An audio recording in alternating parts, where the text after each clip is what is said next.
Ok, soyez bénis, que le Seigneur vous comble richement. Avec un petit retard, vous nous comprenez, nous sommes bel et bien en voyage. Nous avons quitté Abidjan ce matin, très tôt, pour joindre les saints des Galates à Lomé ici. Nous sommes le pôle moderne.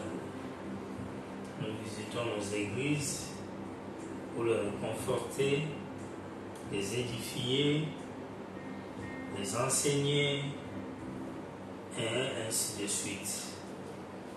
Donc nous sommes dans la volonté parfaite, dans les champs missionnaires, où Dieu nous a appelés et nous a placés, et il a appelé les gens qui nous croient, qui nous font confiance et avec lesquels nous sommes en train de travailler ensemble dans l'édifice de William Branham. Cela étant, nous ne sommes pas des touristes et nous ne faisons rien pour impressionner, pour impact. Nous n'avons aucun honneur à nous-mêmes personnels. Tout honneur, toute la gloire et nos motifs et nos objectifs sont tournés vers le Seigneur qui nous a appelés et que nous servons.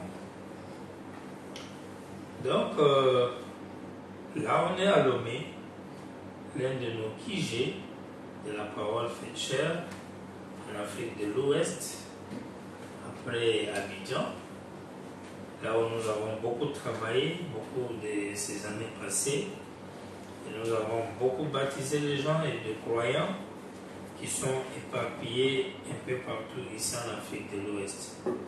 Par là, nous leur signalons notre présence. Le berger est là, revenez au bétail. Ceux qui sont dans la rébellion, repentez-vous, soyez amenés à la raison. On n'avait aucun intérêt d'être rebelles.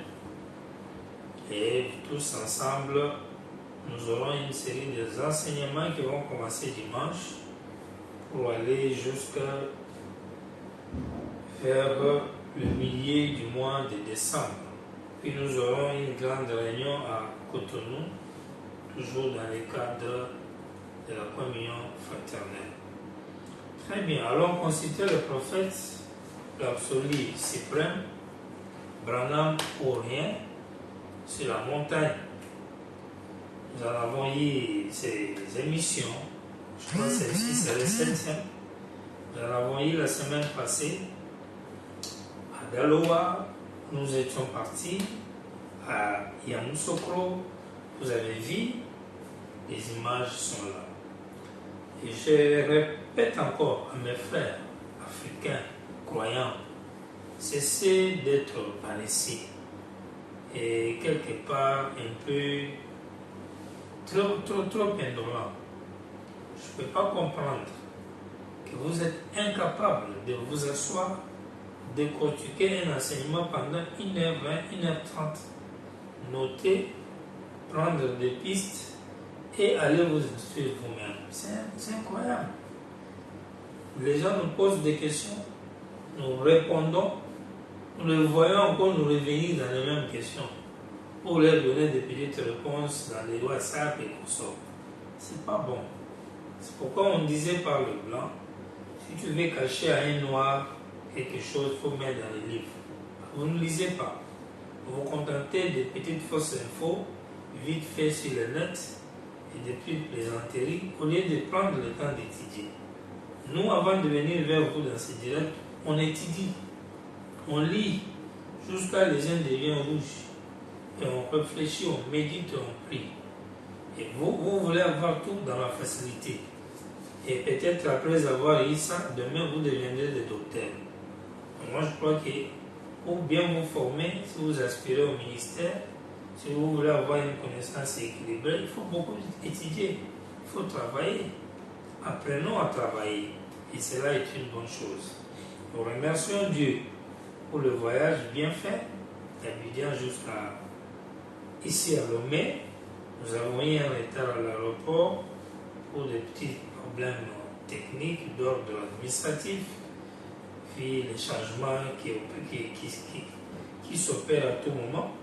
Mais là, nous sommes dans cette belle résidence que nous louons, que nous vivons, dont nous vivons durant notre séjour.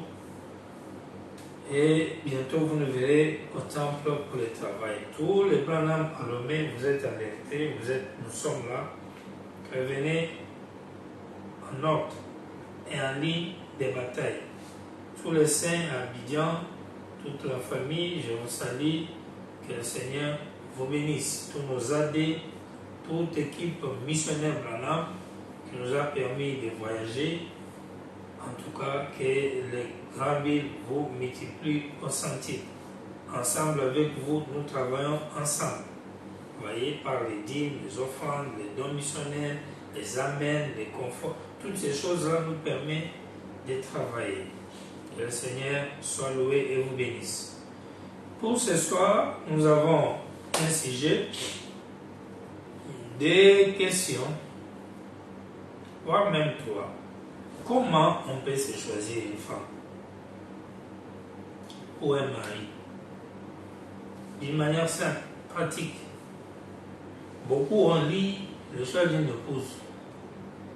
Et nous, depuis qu'on est dans les messages, on a lu ça fatigué. Les gens ne savent pas toujours comment s'en sortir de cette affaire de choix d'une épouse. Quand même ils le lisent, on ne comprend rien dedans. Les autres sont allés lire mariage et divorce.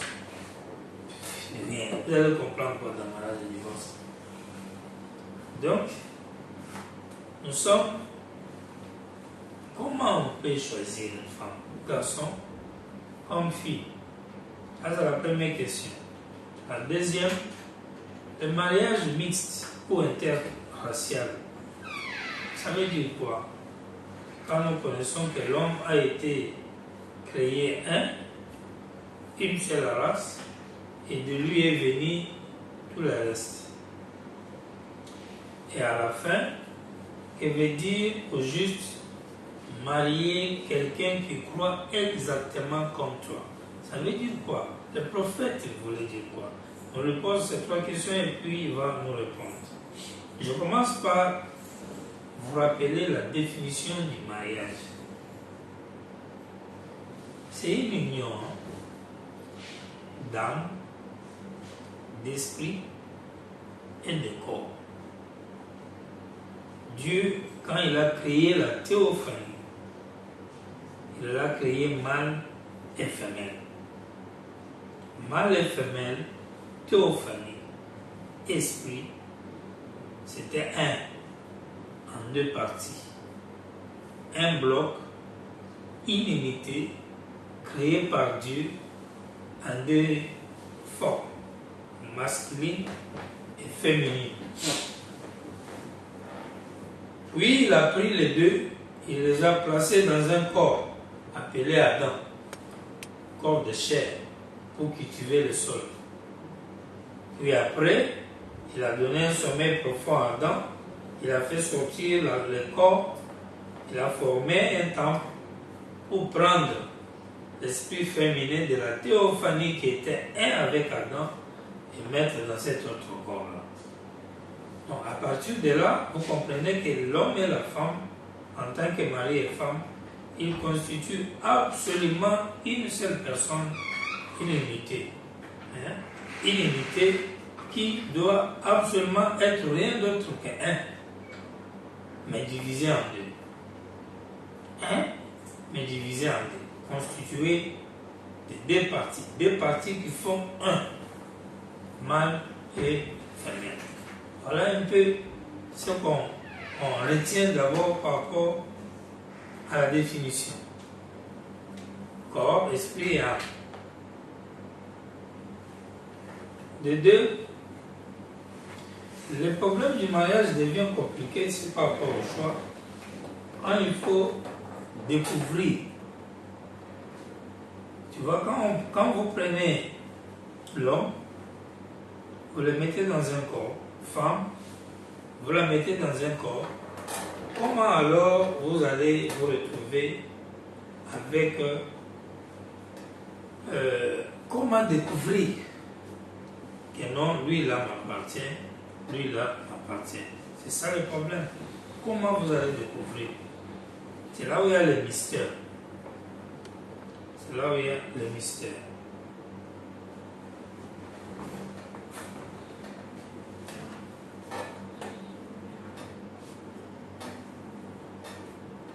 Alors nous allons demander au prophète. Je prends question-réponse sur la Genèse. Péché le 29 juillet 53. Paragraphe 54.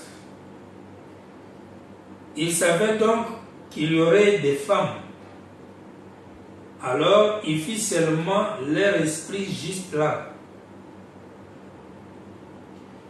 La Bible dit qu'elle le fit, qu'il le fit, dans 1 Genèse 1, 26.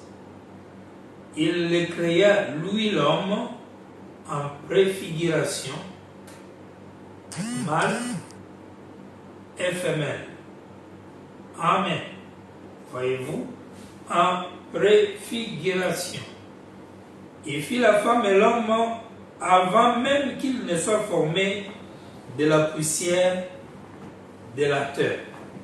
L'homme et la femme sont créés dans l'esprit avant même qu'on crée leur corps physique. C'est pourquoi vous comprenez déjà que le mariage vient d'abord du monde invisible, des esprits, de la théophanie, avant qu'on parle de la chair. Si vous avez bien ces définitions, ça va vous permettre de bien vous marier et de bien faire les choix. 1 Corinthiens, dans le livre de Corinthiens, livre de correction, prêché dimanche le 14 avril 1957, paragraphe 138. Maintenant, au commencement, ils étaient un. Dieu, lorsqu'il créa l'homme, il le créa un être double, à la fois mâle et femelle. Il les sépara dans la chair, les plaça ici sur la terre, dans la chair, mais la partie femelle était toujours esprit. C'est ce qu'on venait de dire.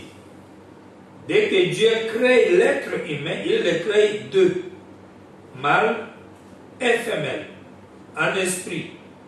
L'homme et la femme sont créés au même moment par Dieu. Il n'y a pas celui qui est venu avant l'autre.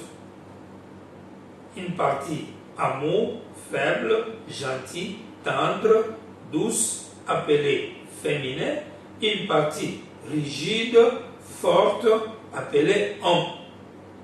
Il crée un être double dans l'esprit, étant un côté rigide et un côté faible.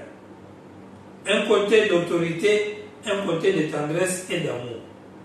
Et les deux formaient une unité, un être appelé homme, Adam, un esprit.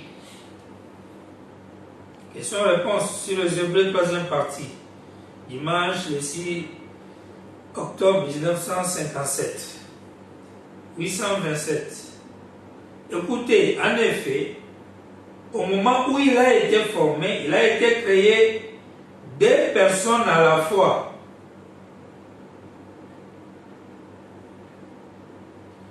Il fut créé à la fois mâle et femelle. L'homme l'était.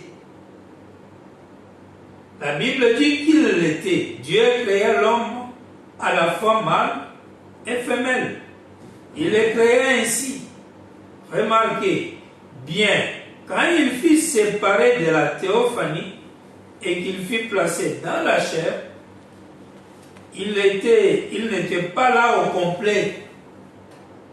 Une partie de son être était toujours une théophanie. Ainsi, cela ne semblait pas bon. Vous comprenez que l'homme et la femme ont la même théophanie. Vous devez dire amen à ça. Ça sont les paroles de William Branham. C'est les paroles de William Branham.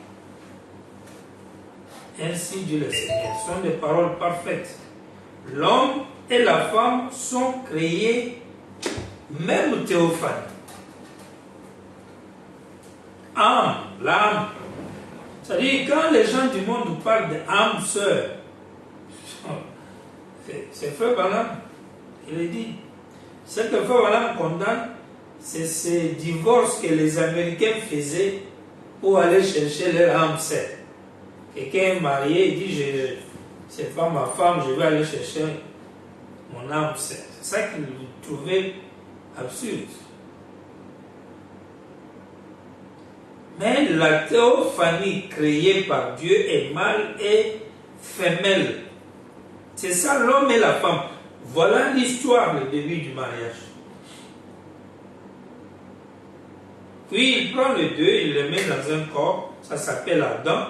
Puis la théophanie féminine n'est pas encore manifestée dans la chair. Puis Adam devient triste. Puis on lui donne un sommeil profond. Puis on coupe côte dans son corps. Puis on prend théophanie femelle, on met dedans. Puis ça devient deux. Puis voilà, ils sont mariés et femmes. Donc pour être mari et femme, vous aurez même théophanie, même esprit et même corps. Parce que le corps d'Ève était tiré du corps d'Adam. L'agneau et la colombe, prêché à Yakima, vendredi le 5 août 60, paragraphe 38. Au début, quand Dieu avait créé l'homme, il l'avait créé à la fois mâle et femelle dans son esprit. Il l'avait créé à sa propre image, et Dieu est esprit. Quand il l'a séparé et qu'il l'a placé dans la chair, il plaça l'esprit masculin dans l'homme et l'esprit féminin dans la femme. Et si quelque chose est contraire à cela, il y a un peu de perversion. Si un homme manifeste les caractéristiques d'une femme, c'est un perverti. Si une femme manifeste les caractéristiques d'un homme, elle est pervertie. Parce que l'esprit rigide est dans l'homme, tendre et doux dans la femme. Exact. Et vous trouvez une femme qui veut agir comme un homme, il y a là quelque chose de faux. Il y a quelque part une hybridation des cellules, c'est vrai.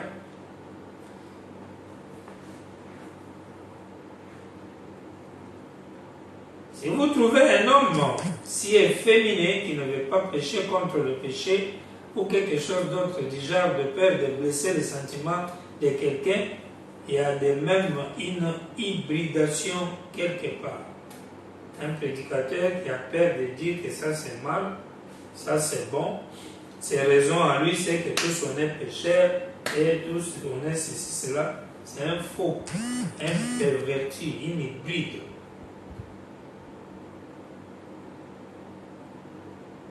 Il dit, oh, ce dont nous avons besoin aujourd'hui, c'est d'un homme qui se conduit comme un homme, d'une femme qui se conduit comme une dame. Dieu ne voulait pas qu'il en soit ainsi. Habillez-vous différemment. Prenez l'alliance confirmée d'Abraham. On consulte le prophète. Il nous définit d'abord le mariage. Avant qu'on arrive à comment choisir. Et si tu ne sais même pas comment le mariage, tu vas faire le choix comment. Je ne vous décourage pas. Lisez les choses d'une époque. Tu peux lire même 1 million de fois. Tu ne comprendras rien sur comment choisir la femme. Tous ces frères qui sont en train de divorcer, les mariés, ces sœurs, tous ils ont lu le mariage, ils ont lu le choix d'une épouse.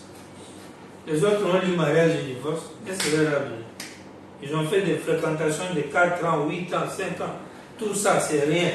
Dans les fréquentations là, oh, nous étudions les caractères. Il faut laisser ces choses-là. Vous n'aurez rien dedans.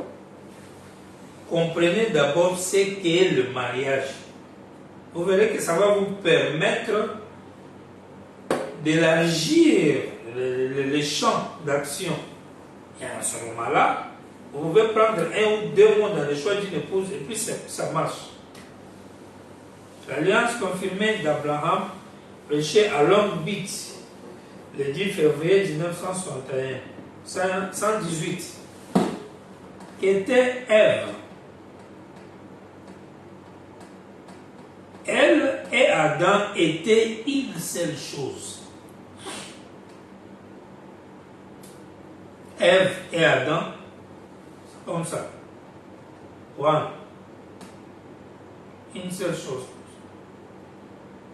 Quand on dit femme et homme sont un, c'est comme ça, c'est dans l'original même de la création. C'est là comme ça qu'ils ont commencé. Une seule chose. Ils étaient appelés Adam, les deux. Mari et femme, tous Adam. Ils étaient esprits. Même esprit. Même théophanie. La première fois quand il forma l'homme, il le créa à sa propre image. Et Dieu est esprit, il le créa à l'image de Dieu. Il le créa mâle et femelle. Il était, et pourtant il n'y avait pas encore d'homme pour cultiver la terre. Alors Dieu forma l'homme de la poussière de la terre et mit ses doubles esprits en lui. Et c'était le premier Adam. Le double esprit dans un corps humain appelé Adam, mâle et femelle. Je vais gérer du vendredi 3 avril 64, péché à Louisville. Paragraphe 108. Adam et Ève étaient un même esprit.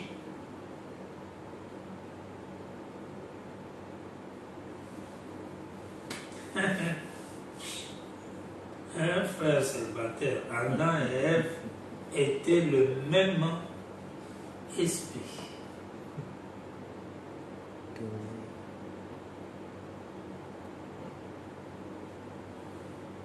Frère, tu comprends un peu ça? Oui. Adam et Ève étaient le même esprit. Même esprit. La Bible dit dans Genèse 1, 27, à l'image de Dieu, Dieu est esprit, il les créa à l'image de Dieu. Et il les créa mâle et femelle sous forme d'esprit, lesquels étaient Dieu. Et Adam devait s'occuper de la terre juste comme le Saint-Esprit est censé conduire l'Église maintenant. Et l'homme n'était pas encore dans la chair, et il était à la fois mâle et femelle parce que c'était le même esprit, le même, one. Un homme et sa femme sont un même esprit. C'est un même corps céleste, une même théophanie, juste divisé en deux. Partie mâle dans un corps appelé l'homme, partie femelle dans un corps appelé la femme. Et on les envoie sur la terre dans des pays différents ou dans des ethnies différentes. Et le mystère, c'est comment les découvrir pour les réunir de nouveau, comme ils étaient dans l'éternité. Voilà là où se trouve le mystère quand on parle du choix. Le choix, quand un homme se lance dans le choix d'une femme, vice-versa, c'est rechercher sa propre partie théophanique, esprit, qu'il était, qu'il le manque depuis l'éternité. Ce n'est pas de blague, mes frères. Ce n'est pas chercher un corps physique beau pour aller faire le sexe. Non, ce n'est pas ça le mariage. Ce n'est pas chercher un corps féminin pour embrasser et avoir des enfants parce que tu veux qu'on t'appelle papa. Ce n'est pas ça le mariage. C'est pas ça. Le mariage, c'est rechercher une partie de ton propre esprit que Dieu a coupé et qu'il a mis dans un autre corps appelé femme. Tu le trouves pour que toi-même tu deviennes complet.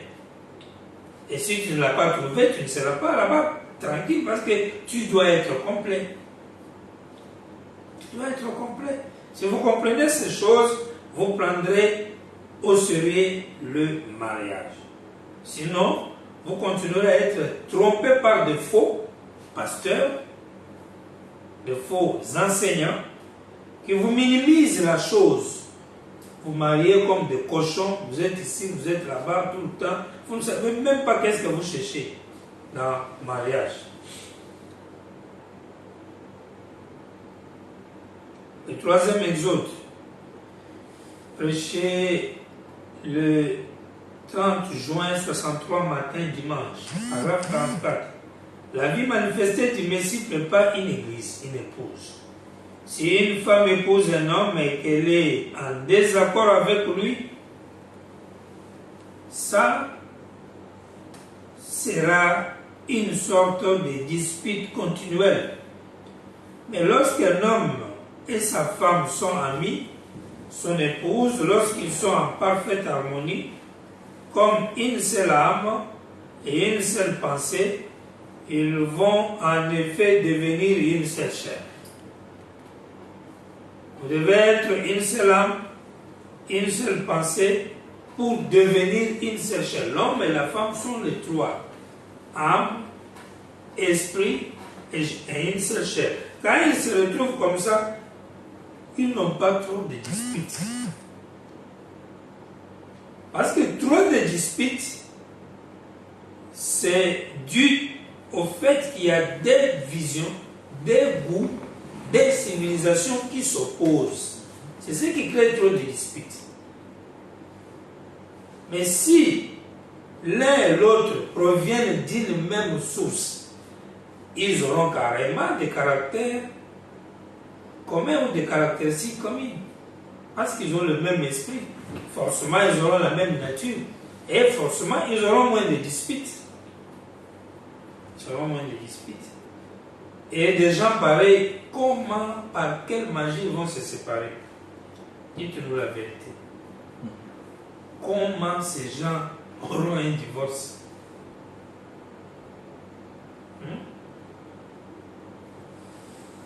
Nous ne vont pas parler de ces choses parce qu'on va scandaliser les gens. Mais, comme il y a eu trop de jeunes gens autour de nous, nous en avons beaucoup qui se marient. Pourquoi on parle? Un homme et une femme sont même âme, même esprit, même chair. Les trois. C'est-à-dire, quand l'homme regarde la femme, c'est lui-même sous une autre forme. La haine, l'humiliation, ridiculiser, les bagarres, ça va venir comment? Comment même ils ne vont pas se comprendre? Les gens viennent de la même source. Comment? Les parents rédempteurs, dimanche le 2 octobre 60. Et quand un homme, paragraphe 47, quand un homme aime une femme et l'épouse uniquement parce qu'elle est jolie, il y aura une fin à cela. Mais quand un homme trouve une femme qu'il aime, sans savoir pourquoi, mais il l'aime et elle trouve l'homme qu'elle aime, quelle que soit son apparence, il l'aime, elle l'aime, c'est une compagne éternelle pour la gloire. Ni la mort, ni rien d'autre ne pourra jamais les séparer, parce qu'ils viennent de l'éternité, ils sont entrés dans le temps, et ils retourneront dans l'éternité. L'éternité est tombée dans un corps appelé temps. Ensuite, cela reviendra de nouveau directement à l'éternité. Cela ne peut périr. C'est-à-dire, il n'y a pas de... Ah non. Oh, les gens là ont divorcé. Ce sont des faux mariages. Tout mariage où il y a divorce. Hein, frère. Quand vous voyez un mariage, ça s'est séparé, c'est du faux. C'est pourquoi même, à quoi sert même de lier les gens? Oh non, tu t'es marié, plus ta femme, quelle est sa femme qui est là-bas? C'était du faux. Un vrai mariage, ça ne peut pas périr. Ça ne peut pas périr. Et c'est éternel. Et ici, il y a Madame Casse-Paul qui disait jusqu'à ce que la mort nous sépare.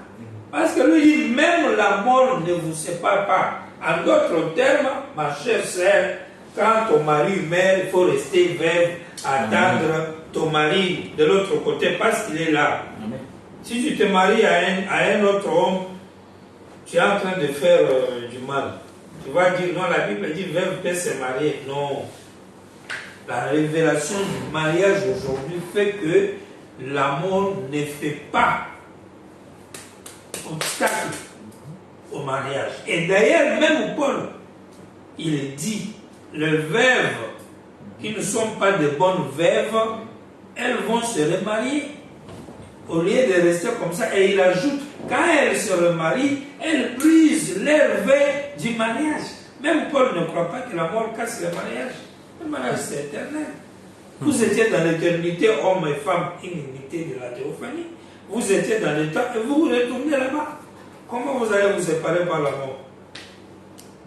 Si tu te maries après la mort de ton mari, sache que celui que tu as marié là, soit il est le vrai, soit c'est lui le faux. Entre les deux, il y a un qui est ton vrai mari. Et tu seras dans une vie de trouble par rapport à celui qui est et qui ne l'est pas, par rapport à ton vrai mari. Voilà l'écriture, elle est là. Voilà un peu ce qu'on doit comprendre d'abord par le mariage. Quand vous prenez le mariage et le divorce, comment dans ce cas, toi tu vas choisir ton conjoint ou ta conjointe? 197 mariages et divorce, Shekina, traduction.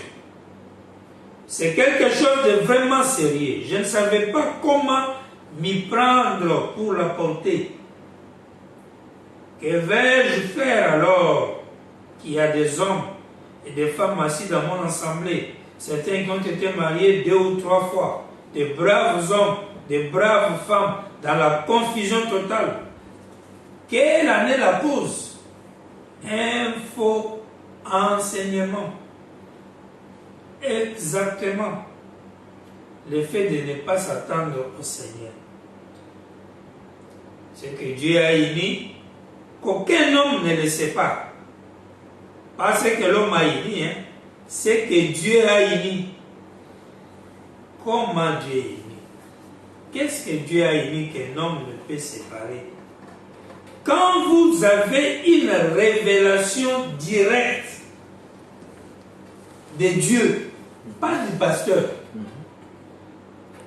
pas de ton papa ou de ta maman, ou de tes camarades. Quand vous avez une révélation directe de Dieu, comme quoi c'est là votre femme, vice-versa, c'est la vôtre pour le reste de votre vie. Vous voyez? Il n'y a pas de divorce. Il n'y a pas. Vous voyez? Par contre, ce que l'homme unit, n'importe qui peut le séparer. Mais ce que Dieu unit, qu'aucun homme n'ose y toucher. D'ailleurs, quel homme peut oser toucher ce que Dieu a uni? Qui? Si Dieu est uni, toi tu casses, tu es plus fort que Dieu. Personne ne peut séparer ce que Dieu a uni. Si tu es marié à quelqu'un, puis vous avez divorcé, Dieu ne vous a jamais uni.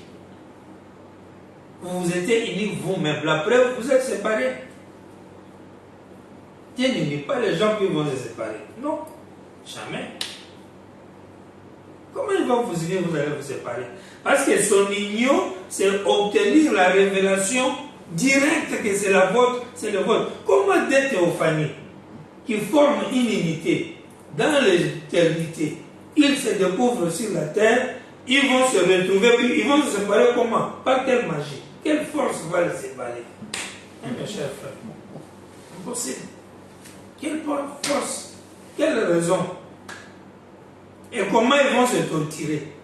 L'homme maintenant a une vie de désordre torturant la femme maintenant a une vie de désordre torturant l'homme. Comment? Parce qu'ils viennent d'un, ils sont un, ils viennent d'un commun accord. Ça veut dire, dans leur vie, ils cherchent tout le temps le bonheur de l'un et de l'autre, parce qu'ils sont un. Ils sont une même chose, ils sont une même personne.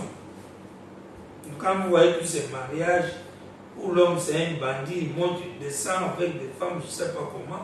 La femme aussi, je ne sais pas comment, on dirait Riketa. 90% des hommes mariés et femmes mariées sont de faux mariages, de n'importe quoi. me réserve, hein, je vous respecte bien, mais je vous dis, si tous ces gens qui sont mariés sur la terre, 90% sont de faux. Il n'y a rien de bon mariage dedans. C'est pourquoi vous voyez qu'ils vivent sur l'argent, ils vivent sur la beauté, ils vivent sur le confort, ils vivent sur le contrat, sur les espoirs, sur les intérêts. Mais la révélation directe venant de Dieu, dont William Branham parle ici. Mais comment tu auras cette révélation-là? Il dit, c'est que Dieu a dit qu'aucun homme n'ose y toucher. A-t-il dit qu'aucun homme ne le sait pas? Parce qu'un magistrat à moitié ivre ou quelqu'un d'autre a joint, ou un prédicateur rétrograde avec un tas de credos dans un livre, il laisserait les gens faire n'importe quoi au monde, alors que la parole dit la même chose devant lui. Un pasteur qui est là, il dit aux gens, oh, initiez-vous, vous êtes déjà sauvés, Branham, c'est un faux, un rétrograde. Tous ces mariages pareils qu'il vous a dit, c'est des faux. Amen. Deuxième exode, premier, troisième, on s'en fout, tous c'est des faux. On vous a menti que quand vous êtes dans le troisième exode, vous êtes exempt d'erreur, vous êtes exempt d'être perdu, ce sont des mensonges du diable. On va vous le prouver que ce n'est pas ça. Il y a des dénominations dans le premier exode, deuxième, troisième, partout il y a des dénominations. Partout il y a des copistes, il y a des faux et des vrais. Partout. Il y a des faux serviteurs de Branham. Ça existe. Que personne ne vient vous dire, oh non, quand on sert Branham, oh famille Branham, oh initiez-nous. Oui, on s'unit dans la parole. On ne s'unit pas en amitié et de credo et de dogmes. Donc, frère Branham parle ici. Prenez le choix d'une épouse. Là où vous lisez jour et nuit, surtout les jeunes frères. Dès qu'ils ont un projet de mariage, la brochure là va même, la couverture même va s'enlever. Il va la lire et relire. Et à la fin, il ne voit rien dedans. Vous n'allez rien voir. Parce que les problèmes ne même pas là, c'est encore très loin.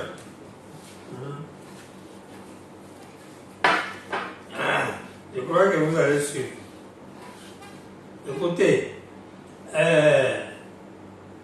dans le sermon Le choix d'une épouse, 37, et nous trouvons que si un homme priait et qu'une femme priait pour ses problèmes, non pas simplement regarder aux beaux yeux ou à une forte carrure ou à quelque chose comme cela ou à une autre affection charnelle, mais il devait regarder premièrement à Dieu et dire, Dieu, est-ce ton plan?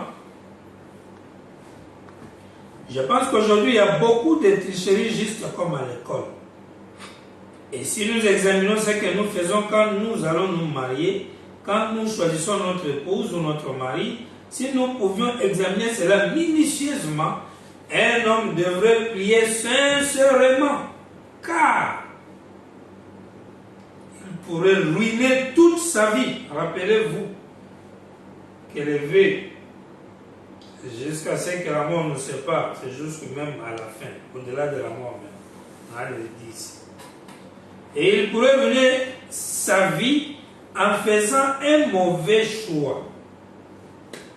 Mais s'il sait qu'il fait un mauvais choix en épousant une femme qui ne lui convient pas comme épouse et qu'il le fait de toute façon, alors c'est sa faute.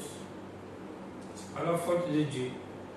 Les jeûnes et les prières que tu vas faire, tu vas lire 400 brochures, c'est ta faute. Dieu n'est pas dedans.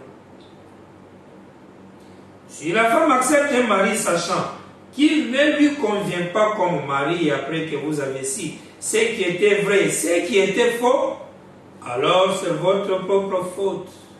Donc, vous ne devriez pas le faire tant que vous n'avez pas minutieusement prié à ce sujet. Tu pries sincèrement. Pourquoi? Parce que c'est lui qui vous a émis depuis les théophanies, c'est Dieu. C'est lui qui vous connaît.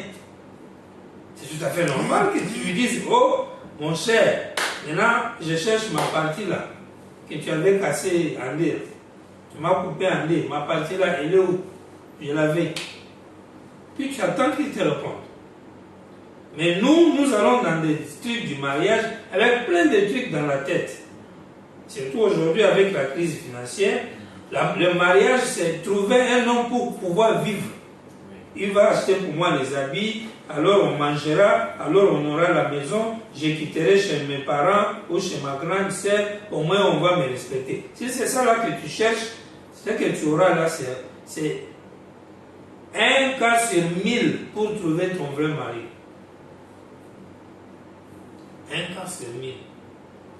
Un mari n'est pas quelqu'un qu'on cherche comme un sauvetage qui doit venir te sauver dans l'eau où tu es en train de te noyer. C'est pas ça.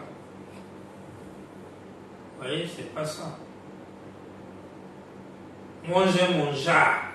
Et vous avez même des agendas, vous avez écrit, il doit avoir les yeux comme ça, il aura la tête comme ça, la taille comme ça, les pieds comme ça, et il doit parler comme ça. Ce sont des, permettez-moi l'expression, de foutaises, quand vous faites des choses comme ça. Et vous êtes assis avec ça dans le message, et vous vous attendez, et vous êtes là, et vous priez, et on nous dit, hey, les sœurs grandissent, hey, ils ont 30 ans, il n'y a pas mariage. Qui vous enseigne? Vous cherchez même les femmes et les hommes là, selon quel enseignement? Qui vous enseigne? Mais écoutez, William, madame, il dit prier sincèrement, minutieusement. Ça, c'est noble. C'est la première obligation. Pourquoi? Je me répète, c'est lui qui t'a créé en tant que théophanie. Il t'a créé d'eux. Donc, quand tu pries, l'homme comme la femme, tu lui demandes d'abord où est ma théophanie là, qui me manque là. Je l'avais, je la cherche. C'est ça la prière. Sincère, sans condition. Tu n'as rien dans la tête. Mais tu as déjà vu un gars, il est beau, c'est un frère, déjà, par le temps, tu as fait tes calculs, tu trouves que lui là, il te convient. Tu prends l'image là, tu vas devant Dieu, tu lui dis, Seigneur, donne-moi mon mari. Alors que dans ta pensée, tu vois le frère là. Et tu attends avec ça que Dieu te réponde. Quand il va te donner une réponse qui est carrément un gars d'une forme inférieure à celui que toi tu espérais, toi tu vas accepter que c'est ça ton mari. Puis tu lui répondras, frère, laissez-moi, va prier d'abord. Je vais d'abord prier pour te donner la réponse. À l'autre, là, tu ne veux même pas prier. Si justement, ma sœur, j'ai des sentiments pour toi, en même temps, tu vas dire au pasteur, William Madame m'a dit que c'est mon mari. À l'autre, là, tu dis, va prier d'abord. C'est ça pour choix que vous êtes en train de faire tous les jours ici. Des choix misés sur l'argent, les formes, les habits, le pays, les langues, les ethnies. C'est ça qui sont dans les histoires qui sont dans vos têtes. Comment avec ça vous allez faire de bons choix? Des conjoints du mariage. Comment? Et toutes les prières que vous faites basées sur ce genre de raisonnement, c'est du faux. Ce sont des prières terroristes. Et terrorisme, ça, spirituel.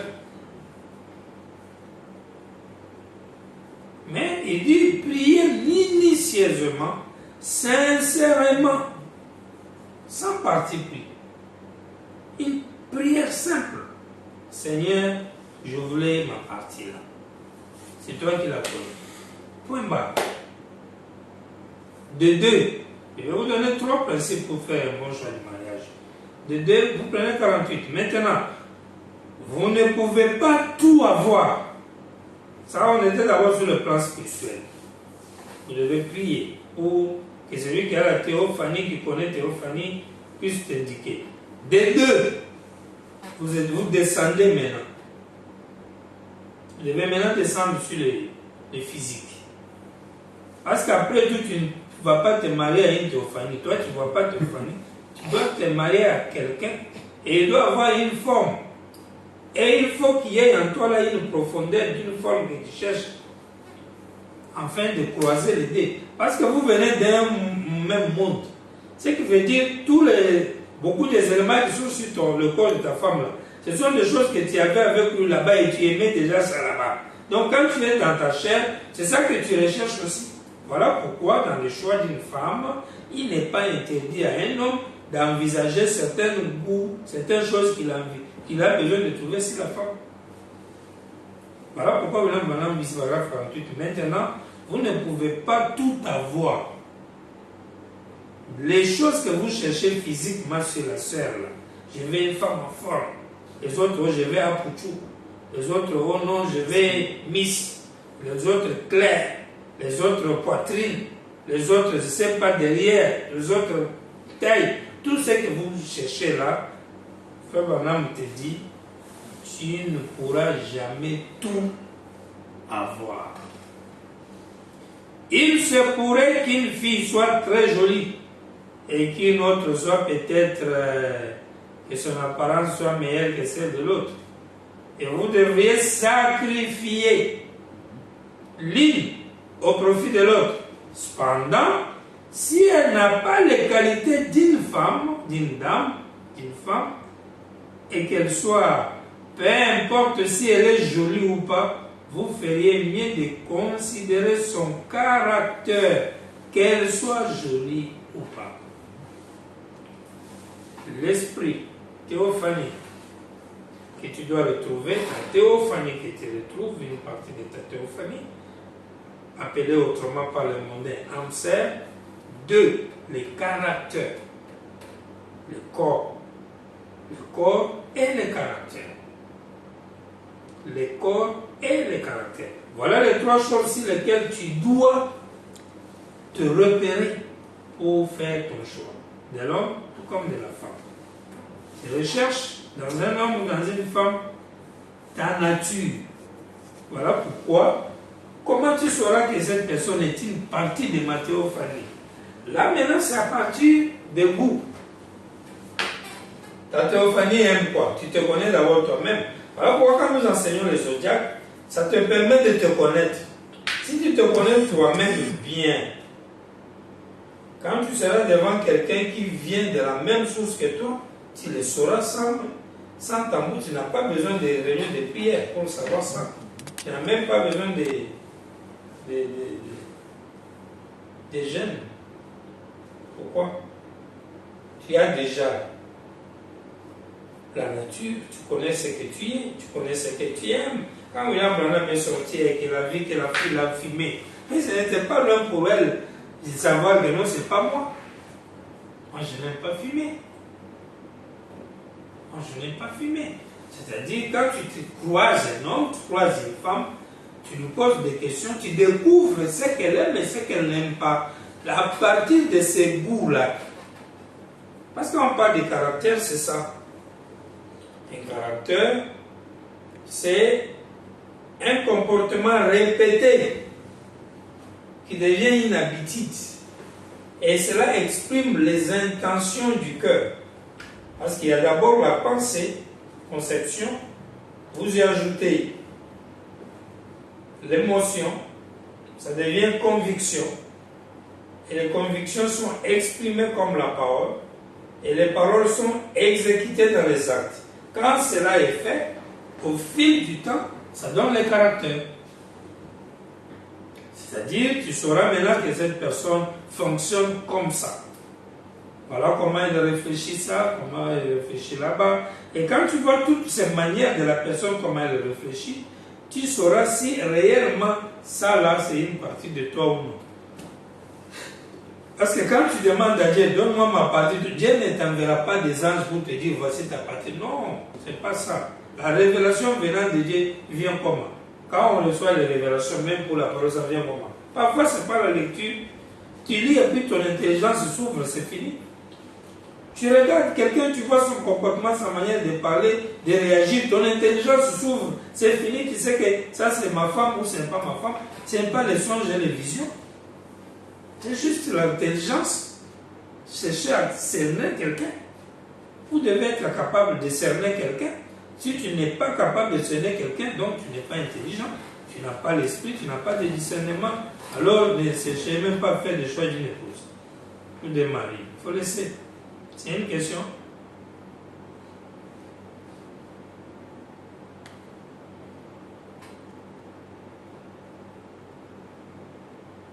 Donc, vous avez premièrement la recherche de la théophanie, elle doit être idem. De deux, vous avez besoin du corps, mais le corps, on vous informe que ce n'est pas tout que vous aurez. Vous pouvez trouver d'autres choses que vous aimez et d'autres choses que vous n'aimez pas. Et de trois, les caractères de la personne, sa nature, sa manière d'agir. C'est fini. Tu découvres ça. Tu vois comment elle parle. Elle est discrète, elle est indiscrète, comment elle réfléchit, comment elle aborde un sujet, comment elle répond par rapport aux questions, comment elle résout un problème. Insolent, respect, elle aime la parole, elle aime Dieu, comment elle réfléchit. C'est en écoutant l'homme qu'on comprend qu'est-ce qui est en lui. Parce que de l'abondance du cœur par la bouche. C'est à partir de là que tu sauras de quelle nature la personne est faite. Quand tu découvres cette nature-là, tu vois que le corps correspond à tes aspirations et tu te rappelles qu'il y a des parties que tu manqueras. Et enfin, tu regardes le caractère, l'esprit, le caractère, le corps. Les trois choses. Discerner l'esprit dans un homme. Si vous n'êtes pas capable de discerner l'esprit de quelqu'un, ça, c'est compliqué parce que là, vous n'êtes pas humain. Un être humain doit être capable de discerner l'esprit d'un autre. Vous vous imaginez un lion qui ne reconnaît pas que lui, là, c'est un lion. Qui doit aller apprendre à un lion que cet animal que tu vois là, c'est aussi lion. C'est un pasteur. Même vous-même, c'est le Saint-Esprit. Non. Si tu es un être humain normal, tu as tous tes bons sens, tu as ta nature, tu es né de Dieu, tu sauras que celui qui est devant toi, il est né de Dieu. Abraham aussi, tous les prophètes, tous les enfants de Dieu aussi. Vous devez savoir ça. Vous devez savoir ça. Ça, personne ne doit vous aider. Oh, pasteur, aidez-moi. Non, laissez ça. Toi-même. 49. Maintenant, car si un chrétien désirait choisir une épouse, il est convenable qu'il choisisse une véritable femme née de nouveau. Vous voyez? Une véritable femme née. Toi, tu sauras comment quelqu'un est né de nouveau quand toi-même tu n'es pas né de nouveau. Là où il y a des problèmes. Une personne née de nouveau, malgré son apparence. Et voilà, mais ici, c'est trop sur les apparences. Un peu bizarre, le visage n'est pas si joli, les formes ne sont pas peut-être séduisantes. Mais ta femme, ta partie théophanique, et toi, dans la chair, tu peux aimer des formes, pas parce que c'est ça les formes que tu avais dans l'éternité, mais parce que tu es né dans un environnement mondain où on parle trop de formes. Et puis ça t'a impacté, tu commences aussi à aimer les formes des femmes.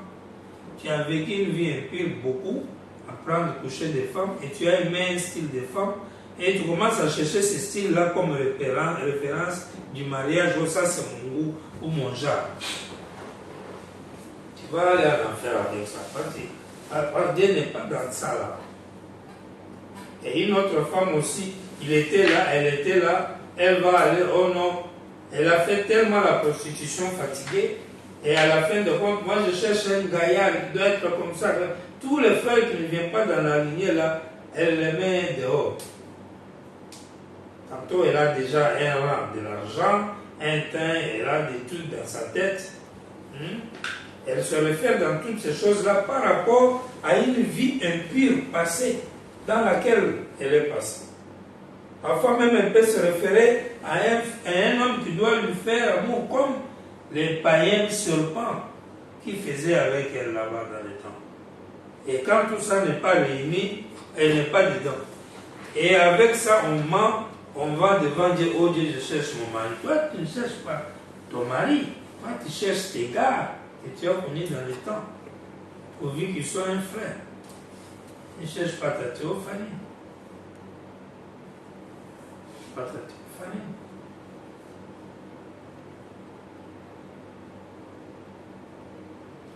Il dit 54, je dois, ceci semble horrible, je sens vraiment que je dois le dire. D'habitude, si je sens que je dois dire quelque chose, je dois le dire. C'est souvent la voix de Dieu. J'avais l'habitude d'aller acheter du bétail en compagnie du propriétaire de ranch avec qui j'ai travaillé.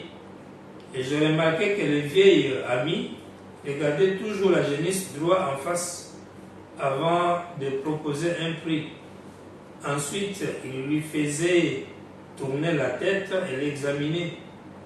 Je le suivais et en l'observant, pendant qu'il l'exprimait, et si elle avait une belle statue, alors il la retournait et la regardait en face. Et parfois qu'il l'examinait, et si elle avait, et parfois il secouait la tête et s'en allait. J'ai dit, Jeff, je vais te demander quelque chose. Il dit, vas-y, Billy. Et j'ai dit, pourquoi regardes-tu continuellement cette vache en face? J'ai dit, elle paraît en forme, en une bonne vache, une vache grasse et forte. Il dit, je vais te dire, mon garçon, que tu as beaucoup à apprendre. Et je m'en suis rendu compte, après qu'il m'ait dit cela. Il dit, peu importe comment elle est constituée, qu'elle ait de la chair jusqu'au sabot, cependant, si elle a un regard sauvage, ne l'achète pas. J'ai dit, pourquoi donc, Jeff? Eh bien, dit-il, la première chose est que, dit-il, elle ne restera jamais tranquille. Et il dit, la chose suivante est qu'elle ne sera jamais une maman pour son veau. Et il dit, maintenant elle est grasse, car elle a été enfermée dans un enclos, avec ses regards sauvages. Si on la libère, elle va se tuer à force de courir. Et j'ai dit, tu sais, j'ai en quelque sorte appris quelque chose. Je crois que ceci s'applique aussi aux femmes. Ces regards hostiles. Il y a des femmes, quand tu les regardes dans les yeux, elle a un regard hostile, sauvage, cruel, aucune douceur dégagée. Avec ça, là, tu cherches quel Saint-Esprit pour te dire qu'elle n'est pas une bonne femme. Mais comme elle est belle, elle a des formes. Tu vois bien que le regard est sauvage, tu vois les formes, ça t'envoûte, puis tu commences à aller dire à Dieu, Dieu, tu vois comment? C'est ça les prières qu'on fait. Tu vois bien que le gars a l'argent, il peut te rassurer bien la vie, il te donne de l'argent, et tu vois bien que par rapport à certaines réalités ou révélations, ça ne peut pas être ton mari, mais à cause de l'argent, tu te vois là dedans, oh, tu commences à aller faire les prières. Non, je vais prier Dieu qui me montre. Il ne te montrera rien et jamais. Parce que d'abord, tu es faux. Quelle prière tu vas aller faire à Dieu? Dieu dit, marie quelqu'un qui est né de nouveau. Toi, tu trouves quelqu'un qui n'est pas né de nouveau, puis tu vas dire à Dieu, je vais lui demander, il va me dire, peut-être si c'est oui ou non. Vous êtes des plaisantins. Vous n'êtes pas sérieux. Rien du tout. Il a dit, tu sais, j'ai quelque chose, j'ai appris. Ici, ça s'applique aux femmes. C'est les gars hostiles, sauvages, riquetas. Vous feriez mieux de vous tenir éloigné d'elle, mon garçon. Tous ces machins bleus qu'elle a sur les yeux, je n'en voudrais pas. Je ne pense pas que ça soit convenable pour une chrétienne. Peu importe combien la télévision et les journaux disent que c'est joli, c'est la chose la plus horrible et l'apparence la plus hideuse que j'ai jamais vue de ma vie. Ces mannequins, ces manucules, ces histoires qu'ils mettent sur leur visage.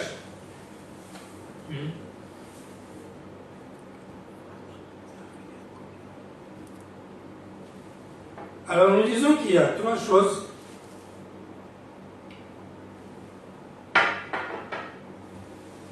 Vous devez recevoir une révélation directe venant de Dieu que celui-ci est votre femme ou bien c'est votre mari. Une révélation directe venant de Dieu. Elle vient comment? Ce n'est pas où j'ai rêvé, on s'est marié. Laissez ces histoires-là. Hein? J'ai fait un songe, oh je l'aime beaucoup. Et quand j'ai prié Papa Branham, quand je suis allé dormir, j'ai vu qu'on s'était marié. Les raisonnements du mariage vont te donner plein de songes du mariage. Il y a des songes qui sont produits par les raisonnements. Ce n'est pas comme ça que les anges viendront te donner la révélation de qui est ta femme ou ton mari. Comment tu as eu la révélation de qui est Dieu? Comment tu sais que Branham est Dieu? Comment tu sais que le message de la fin est vrai? La révélation est venue comment? C'est les anges? C'est les songes? C'est la même chose. Parfois tu étais assis, tu as entendu quelqu'un parler. Parfois tu lisais la Bible, une brochure, une prédication, et quelque chose t'a frappé, et tu as saisi que non, ça c'est la vérité. C'est comme ça que les révélations viennent. Si Dieu veut te révéler ta femme ou ton mari, mais c'est un impact de la révélation. Par n'importe quel petit claque, ça peut passer, c'est fini. Ça peut passer. Tu peux voir juste un petit rien dans la personne qui te plaît vraiment. Un petit rien du bon que tu aimes tant dans la vie. Une douceur, une tendance, quelque chose que tu aimes bien. Une sorte de douceur, de fierté, quelque chose que tu apprécies.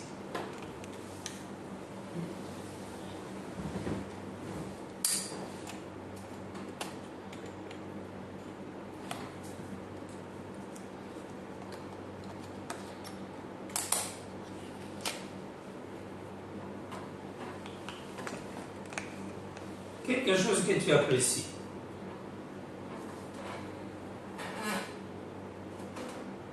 Tu regardes quelqu'un, tu sens directement que comment des jumeaux, comment des frères savent que lui là est mon frère. Ils ne les ont jamais vus. Pourquoi on dit le sang parle, le sang crie?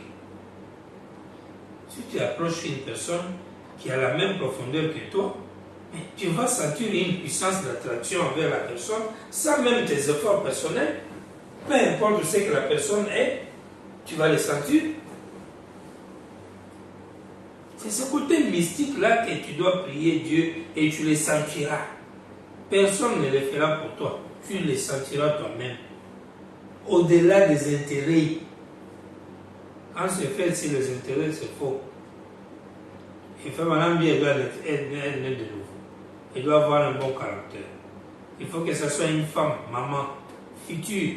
Pas courir par-ci, par-là, mais qui sait élever les enfants.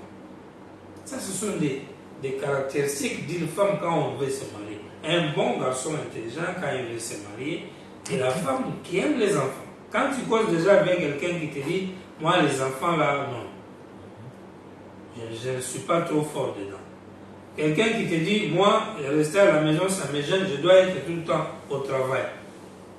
Quelqu'un qui te dit, non, moi je n'aime pas un homme qui crie sur les femmes, moi j'aime la liberté, nous devons être dépendants, ou je ne sais pas, ma émancipation. Tout ça, ce sont des signes qui peuvent te faire comprendre que tu es devant sauvage ou bien tu es devant quelqu'un normal. Quand tu causes avec un homme qui te parle facilement, que lui peut être là pour taper, lui il peut divorcer, lui il n'aime pas ceci, lui il peut être comme cela, tu peux déjà comprendre devant qui tu es. C'est en fonction de cette comparaison de ce qu'est la personne par rapport à ses fruits que tu vois de loin ou de près, et par rapport à toi, tu sauras si vous avez une même source ou non. De la parole, bien sûr, et du caractère. Et après, vous verrez, vous apprécierez par rapport au corps. Et ainsi de suite.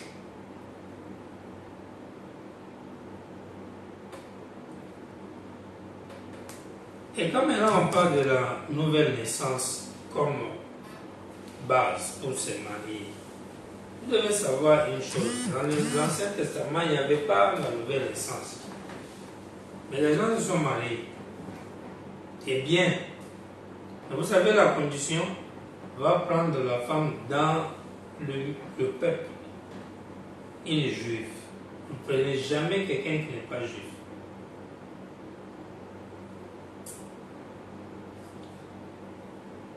Quand on on parle de croire ou de prendre, marier une femme qui croit exactement comme vous êtes le croyant de quel message? Vous croyez quel message? Quand vous voyez les pasteurs des deuxième exode dire Pentecôte, Baptiste et tout ça, ou même Jésus est venu, il n'est pas venu, et tous peuvent se marier entre eux. Mais vous comprenez, parce qu'ils ont, ils ont la même doctrine. Ils ont la même doctrine. Parce que quand William Branham dit marier quelqu'un qui est né de nouveau, la nouvelle naissance vient quand? Vous avez la justification, sanctification, baptême du Saint-Esprit avec les pentecôtistes. C'est après ça que vient la nouvelle naissance ou l'enlèvement, la nouvelle création, qui vient du troisième coup. Ce message-là, c'est quel message? Qui croit ça? Les pentecôtistes croient ça. Les gens du deuxième exode qui attendent l'enlèvement, qui n'ont pas vu Dieu dans la chair humaine, est-ce qu'ils sont nés de nouveau? Toi, on te dit marie quelqu'un qui est né de nouveau. Toi, tu dis non. Becky de William Branham a été marié par George Smith. Et George Smith, il était dénominationnel. Frère Branham lui a dit va prendre le baptême du Saint-Esprit. Mais Frère Branham vivait dans le 7e âge de l'Église. George Smith était dans le 7e âge de l'Église. Et leur sommité était baptême du Saint-Esprit. Et qu'ils soient baptistes, presbytériens, tout ça. En dehors d'être catholique, tous ceux qui étaient mouvement protestant, ils se mariaient entre eux. Où est le problème? Toi, tu es protestant. Tu es dans la Odyssée. Pourquoi tu prêches aux gens qui l'ont marié aussi comme George Smith avait fait avec la fille de Rebecca, la fille des prophètes? Voyez comment vous mentez les gens. Au lieu de situer les saisons et les temps à chaque chose. Si vous devez marier une femme qui est née de nouveau, alors comprenez que la nouvelle naissance dont il s'agit, c'est quelqu'un qui a réussi la compréhension claire et nette des Écritures aujourd'hui. Ce n'est pas tous ces gens qui sont dehors là-bas dans des tabernacles.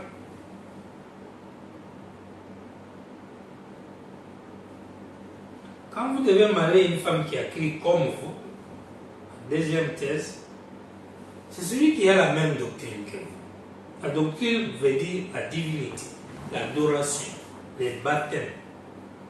Ça, ce sont les trois grands éléments, quatre même, et les noms. Quand on parle d'une doctrine de l'Église, on voit la personne même de la divinité que vous considérez comme Dieu, c'est-à-dire votre objet d'adoration, les noms que vous invoquez et le baptême que vous effectuez pour vous identifier à votre divinité. Quand ces choses-là sont idem, vous êtes dans la même doctrine. Vous pouvez vous marier ensemble. Mais si un dit, nous sommes dans la justification, l'autre dit, nous on est dans la sanctification, l'autre on est dans le baptême du Saint-Esprit, ce sont des messages donnés par Dieu mais répartis au fil du temps. Tous sont des croyants mais dans des âges différents. Mais est-ce que ces gens ont la même foi? Celui qui croit la justification et la sanctification, ils ont la même foi. Pourquoi vous dites aux gens que non, mariez-vous avec la même foi, veut dire tous on a crié en Jésus, alors tous on a la même foi. Mais c'est de non-sens. Mais tout le monde là croyait en Jésus, depuis Paul, presbytérien croyait en Jésus, les catholiques croient en Jésus. Seulement la doctrine est différente et la doctrine est basée sur Marie, la mère de Dieu. Les bouddhistes, ils ont Bouddha, mais ils reconnaissent que Jésus était le prophète aussi. Les islam savent que Jésus était un prophète. Est-ce que vous avez la même doctrine avec eux? Alors, les frères du message qui disent il est venu, les autres il n'est pas encore venu, est-ce qu'ils ont la même doctrine? Ils baptisent de la même manière? Ils croient le même Dieu? S'ils croient tous dans le même Seigneur Jésus-Christ, qui a les clous dans les mains et sur le visage, le sang lui coule, il est là au ciel, il viendra un jour. Pour les uns, non, il est déjà venu, il est en Branham. Pour les autres, il est encore au ciel, et Branham est son prophète. Ce sont des gens dans la confusion. Ils ont une doctrine qui se ressemble sur certains points et qui se différencie sur certains points.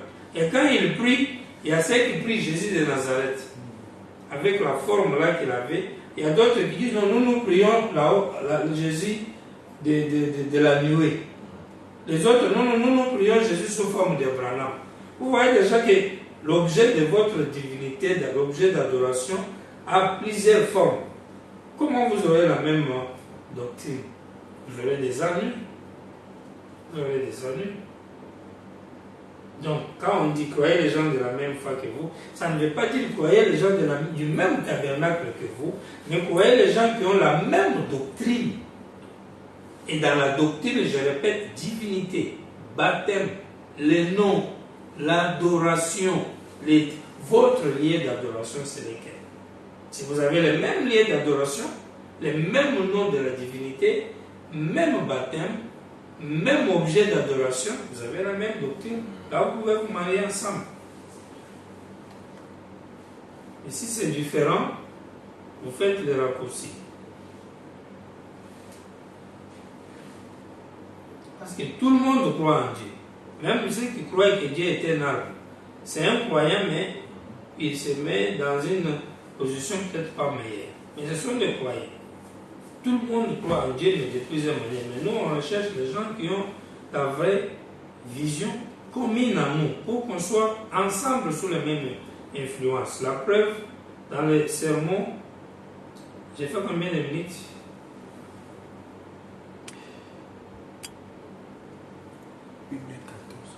1h14. Ok, dans 10 minutes on arrête. Paragraphe 1. Faites dans cette vallée des fossés. Péché samedi le 19 juillet 52. Bon, c'était une époque où Israël avait rétrogradé. Ils étaient éloignés de Dieu. Et alors Juda avait un roi. Or, Israël avait pour roi le fils d'Akab, celui qui avait succédé à son père, qui s'était marié en dehors de la communauté juive. Il avait épousé, c'est juste comme aujourd'hui. Quand un jeune homme, garçon, chrétien, épouse une jeune fille pécheresse, ou une jeune fille pécheresse épouse un jeune garçon chrétien, cela commence, c'est là qu'on commence quelque chose là même, voyez-vous. Ne vous mariez pas avec quelqu'un qui n'est pas sous le même joug que vous, comme croyants. Le savez-vous? Pour éviter des ennuis. Ne vous mariez pas avec quelqu'un qui n'est pas sous le même joug. Vous connaissez ce que signifie le mot joug?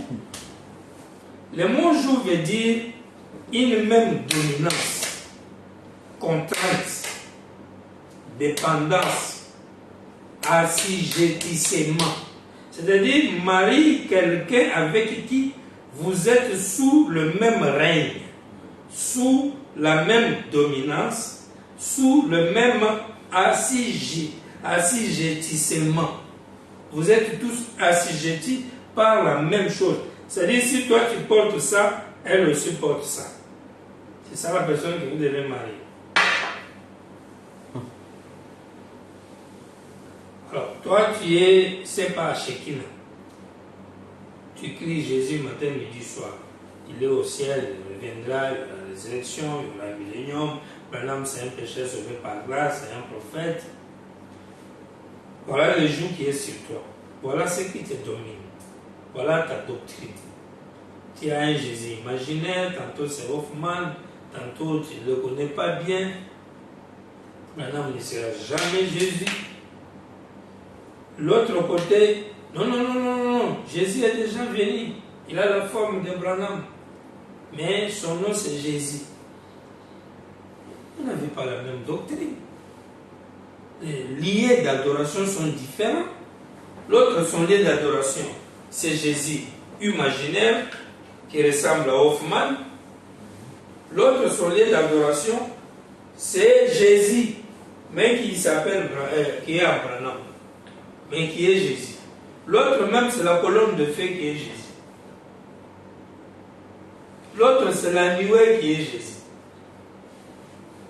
L'autre, c'est Christ Branham qui est le nom de Dieu. L'autre, c'est Branham Marion qui est le nom de Dieu. L'autre, c'est Seigneur, je ne sais pas, Marion William Branham. Vous voyez tout ça là.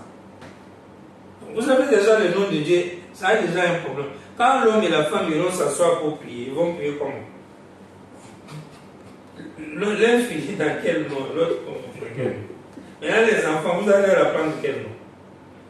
Vous aurez les enfants où papa dit Jésus est déjà venu, maman dit non. N'écoute pas ce que ton papa dit.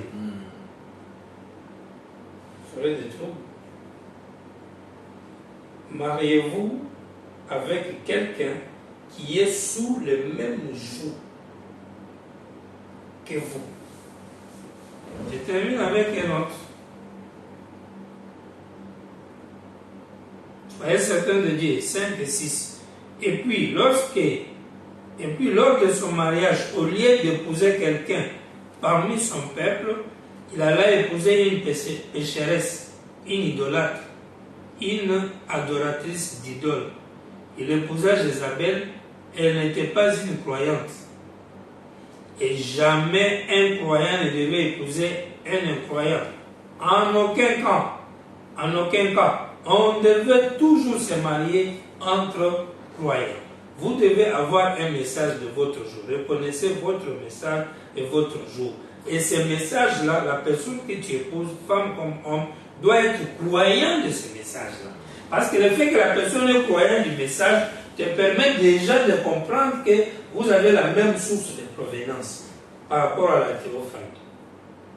Puis maintenant, tu vas chercher à connaître comment est son corps par rapport à tes goûts, et puis comment est son caractère par rapport à tes appréciations. Parce que tu maries quelqu'un selon tes goûts, selon tes appréciations. Tu recherches une personne qui te ressemble. Donc ça n'a pas un problème de Dieu dedans. Ce n'est pas trop un problème de trop de jeûne et de prière, tu vas maigrir pour rien. Ce n'est pas ça. Et rappelez-vous, quand tu cherches aussi le mariage, tu cherches un homme ou tu cherches une femme, sache que ne soyez pas hypocrite, c'est vrai, mais si aussi dans ton comportement, tu es trop bizarre, mais quel est l'homme qui doit venir marier une femme comme toi? C'est pas possible. C'est pas possible.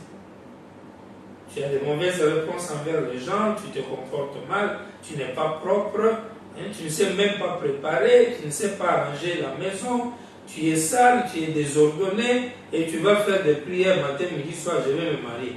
Quel mariage va venir avec tout ça? Et puis nous vivons dans un monde avec civilisation où les parfums, ça sent partout dans les rues. Les produits de beauté sont partout dans les rues. Les gens vont en France tous les jours, en Europe, leurs peaux sont lisses. Ce sont des noirs tapés, pas blancs. Maintenant, toi, si tu te restes dans la logique, moi je suis une sœur avec des cheveux et puis sale, avec des robes, je ne sais pas comment, comme si tu étais arabe, avec des choses comme ça qui ne sont même pas de ta taille, tu ne sais même pas comment bien t'ajuster, et puis tu es impoli, tu ne parles pas bien aux gens, tu n'adores même pas Dieu, et puis tu es même moins sérieuse. Tu cours avec tous les garçons dans les quartiers, puis après c'est Dieu qui va, tu n'auras même pas de mariage. Toi, ta place c'est de mourir, puis soit aller en enfer ou aller au ciel là attendre ton affaire, c'est fini.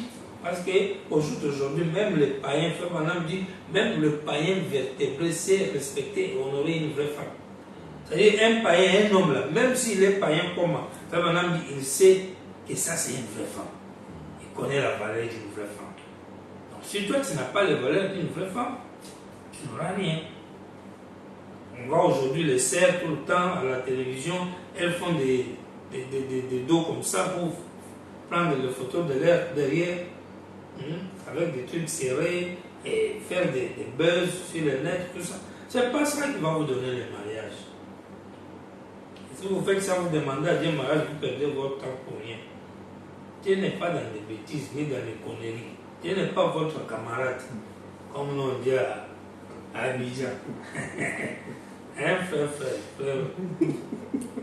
frère Eli. Vous ne dites pas Amen ou bien? Amen. Dieu n'est pas ton camarade. Dieu n'est pas pas là pour suivre tes caprices, tes trucs. Même si tu vas t'énerver, je n'ai pas mari, je n'ai pas femme. Qu'est-ce que Dieu va voir dedans? Tu es un homme, tu t'organises, tu travailles dur, tu es à la maison, tu organises les choses, puis tu prends la femme en mariage. Et pour choisir la femme, ce n'est pas de la magie, ce n'est pas du tout. Ce n'est pas quand tu vas mémoriser la prédication, les choix d'une épouse, rien, c'est pas ça. Ce n'est pas quand tu vas lire mariage et divorce, même les mêmes ne peuvent même pas t'aider de connaître la vraie femme. Ça, c'est un autre monde grave qui intéresse. Ça, il faut laisser. Ça, c'est un livre du jugement des pasteurs. Ce n'est même pas ça. Gros matou. Tu n'as que 3 petites choses à retenir à partir d'aujourd'hui. 1. Sache que la femme ou l'homme que tu dois marier, c'est une partie de toi-même, de ta propre théophanie, que Dieu a coupé au ciel pour vous diviser et il a placé l'un ou l'autre là, dans un autre corps, dans une autre famille. Et il y a un mystère à toi ou pour toi d'aller le chercher pour le retrouver. Ça, c'est la première chose que tu dois savoir. Mais tu vas le chercher, le retrouver où? Dans la parole. Parce que la parole est le point central qui doit vous attirer, vous tous. Toutes les théophanies doivent aller tout autour de la parole. Donc quand on vous dit mariez-vous à un croyant, c'est parce que ta théophanie est censée se trouver dedans. Donc quand tu iras à la parole, le révélé de ton jour, au milieu des frères là, au milieu des sœurs là, ta théophanie est dedans. Parce que c'est ça là, le repère de toutes les théophanies. Vous étiez dans le Père, le Père est venu se révéler sur la terre comme William Branham. Forcez toutes les théophanies vont aller vers le Père. Donc quand je cherche déjà ma théophanie, je la cherche dans l'église, dans la parole faite chair. Toi, tu la cherches dans les boîtes de nuit, tu la cherches à l'école, tu la cherches dans les quartiers, tu la cherches dans des milliers ou bars ou quoi pour avoir l'argent. C'est là où tu auras ta théophanie. Attends, la tribulation qui t'attend même avec... Non. Amen. C'est pour... Tu vas regretter. Si tu veux un vrai mariage, dirige-toi vers l'église, vers la parole. Va à la parole, puis trouve un frère qui est connecté à la parole. Trouve une sœur qui est connectée à la parole. Cet état d'être connecté, de saisir la parole, c'est ça qu'on appelle nouvelle naissance. Quand tu l'as trouvé, puis tu vois son corps, que ça correspond à tes goûts, et souviens-toi pas tout, mais là, un peu plus, c'est ce que tu veux, et tu découvres qu'elle a un bon caractère. Un bon caractère, cela veut dire le respect, la douceur, la tendresse, parce que femme, on lui a donné la douceur, la tendresse, aimable, c'est tout. Il n'y a pas, quand on dit caractère, là veut dire quoi? Tu vas aller mémoriser tout ce qu'elle doit dire, tout ce qu'elle doit faire dans sa vie. Toi, tu peux mémoriser le caractère d'un homme. Et dans combien d'années tu sauras le bien et le mal de quelqu'un? Ou son point faible de consort. Quel point faible tu vas retenir? Quel point faible? Quelqu'un peut être aujourd'hui, il a le point faible, il a le mot de tête. Demain, il a l'argent, le mot de tête disparaît. Tu vas faire comment? Donc, c'est pas ça. Dernière question dans cette affaire. Quand maintenant tu dois te marier, tu prends quelle couleur de peau? Il y a eu un souci ici de blanc, de noir. Vous savez, quand vous définissez le mot race, race veut dire une catégorie de gens ou de personnes qui forment une communauté ayant un comportement commun. C'est-à-dire quand les gens sont en un groupe et qu'ils manifestent un comportement commun, c'est ça qu'on appelle une race. Quand vous prenez le début de l'homme par le sang, ils ont un comportement commun, ils ont une seule saison, ils ont le même climat, ils reproduisaient les mêmes aspects physiques. On pouvait parler de cette espèce parce que l'espèce, c'est l'apparence physique. C'est le côté physique, sensible des choses. C'est ça qui nous amène à parler d'espèces. Mais la race, lui, elle parle des caractéristiques. Car quelque chose, les animaux, les oiseaux, on parle d'une race des animaux, on voit un ensemble les caractéristiques que ces animaux-là manifestent. Alors l'homme aussi a été ensemble au début avec une seule sorte de caractéristiques. Mais après les déluge, les choses ont changé.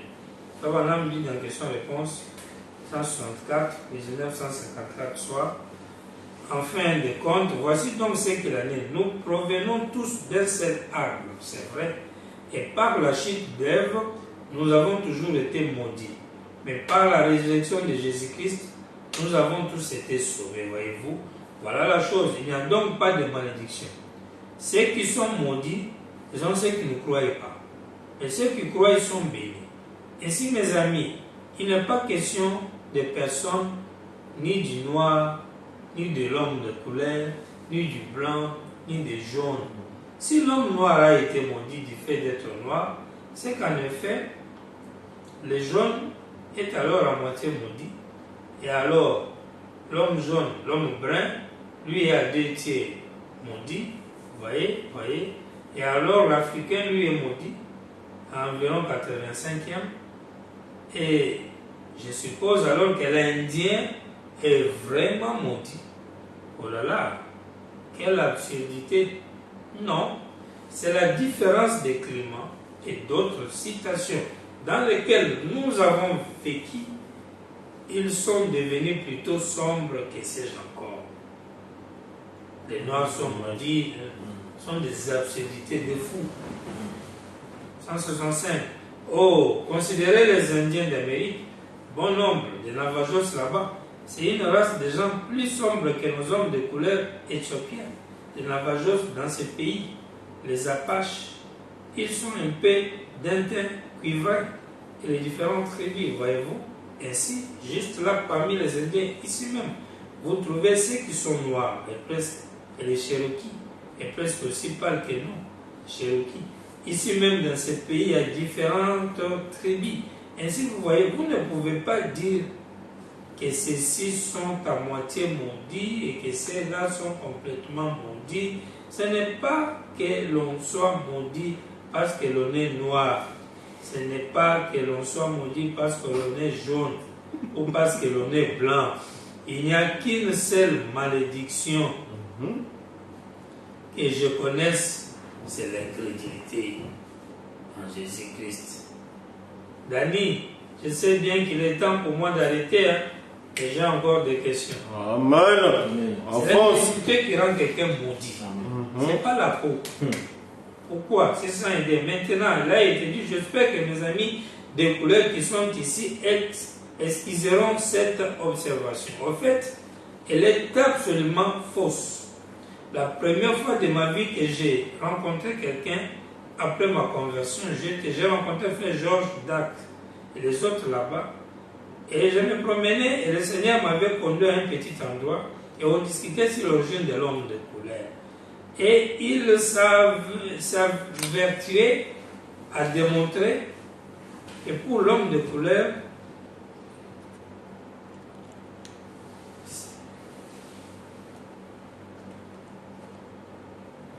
il s'avertuait à démontrer que pour l'homme de couleur,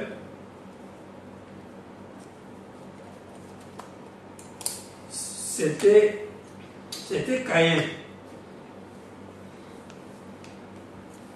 Que pour l'homme de couleur, c'était Caïn qui avait épousé un animal et que le singe, de là est venue la race de couleur. Eh bien, cela est faux, absolument faux. Et je ne peux jamais soutenir cela. En effet, il n'y avait ni noir, ni blanc, ni une quelconque autre différence. C'était juste une seule race de gens, jusqu'au déluge. Puis, après le déluge, et à la tour de Babel, lorsque les gens avaient commencé à se disperser, c'est alors qu'ils ont eu des couleurs et autres. Mais ils proviennent tous du même arbre. C'est tout à fait vrai. Adam et Ève étaient le père et la mère du point de vue terrestre de chaque créature vivante appartenant à la race humaine qui ait jamais existé sur la terre. C'est vrai. noir, blanc, pâle, brun, jaune, quelle que soit votre couleur, elle est absolument due au milieu où vous vivez. Amen. Et à la façon dont, c'est juste comme la peau humaine qu'on appelle aujourd'hui race noire, race jaune, race blanche. Il y a eu des polémiques ici, des gens qui disent Dieu n'a créé qu'une seule race, nous venons tous d'un seul arbre. Quand les gens disaient ça, on dirait qu'ils connaissaient mieux que Frère Branham. Alors que c'est lui qui donne ses leçons. Amen. C'est lui qui donne ses leçons qu'il n'y a qu'une seule race, un seul arbre. Mais cette seule race-là voulait dire quoi? On avait un certain comportement humain identique à des gens. Mais après le déluge, les gens se sont dispersés, les comportements-là ont changé. Ce n'est plus identique. À cause des milieux où ils sont allés vivre, leurs peaux ont changé, leurs cellules ont changé, les pigmentations et consorts. Et à partir de là, ils ont commencé à manifester des caractéristiques différentes les uns les autres. C'est ça qui s'appelle la race. Et les connaisseurs sont venus pour apprendre évidemment que non, il y a une seule race. Espèce de incrédules. Amen.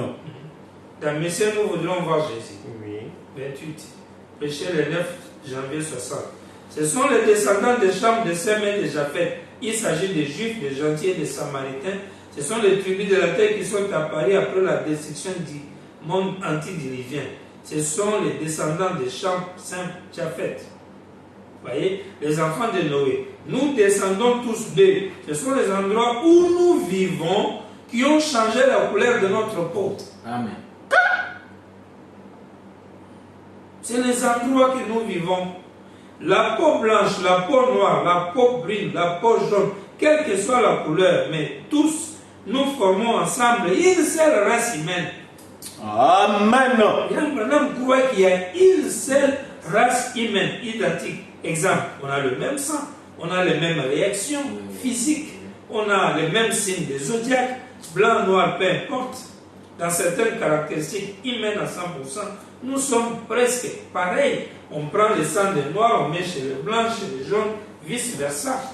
Mais nous avons des petites caractéristiques qui nous différencient les uns les autres à partir de nourriture, de peau et des réactions que nous faisons par rapport à la vie naturelle ici, dû au milieu où nous vivons. C'est à partir de là qu'il y a eu ce qu'on appelle les races. Il dit en finissant, l'un peut donner son sang à l'autre pour la transfusion et celui-ci vivra. Nous voudrions voir Jésus. Santa Maria, prêché le 27 juin 62, paragraphe 56. Maintenant, prenez simplement n'importe quoi et il en sera de même. Vous pouvez prendre un coyote là au Mexique et le laisser vivre de cette contrée au sable rouge. Il aura une livrée rouge. Amenez-la au sable blanc, il aura une livrée blanche. Tu iras sur le brun. Amenez-la de l'autre côté, là-haut dans les contrées du nord, là-haut en Colombie-Britannique, il sera blanc comme neige. Même coyote. Exactement. Le même cerf changera de couleur, qu'il soit rouge, brun ou noir. Oui, oui, cela dépend de la région où il vit. La nourriture dont il se nourrit, et ainsi de suite comme cela. Maintenant, c'est comme cela que la couleur de notre peau et tout ont changé. Amen. Mais nous sommes tous ici d'une seule race. C'est la race humaine, c'est juste. Nous venons tous de ce seul arbre. Mais nos manger, nos milieux tropicaux, humides, nord, les sibériens, les tropicaux, ça a changé, ça a fait des effets sur notre corps. Un noir supportera les choses qu'un blanc ne pourra plus supporter. Un nordiste, pour le nord, a du mal à supporter ce que quelqu'un qui vit dans les jungles tropicales supporte. Ce sont ces différences-là qui font parler des différentes races. Et cela ne détruit pas le fait que l'homme vient d'un seul arbre qui est Adam. Amen. Et Frère Branham donne un exemple précis de fleurs. N'ayez pas peur sur moi. Il dit, le paragraphe 81, lundi le 13 février 61. Bonsoir, eh bien, voici encore un beau tableau, une sœur de couleur avec un homme blanc. Eh bien, C'est pareil à ce qui s'était passé en Samarie, hein, un juif et une samaritaine. Mais Jésus, lui, a vite fait savoir, a dit que c'est parce que nous avons grandi à des endroits différents du pays et nos peaux ont changé de couleur. Dieu est le Dieu de toutes les races.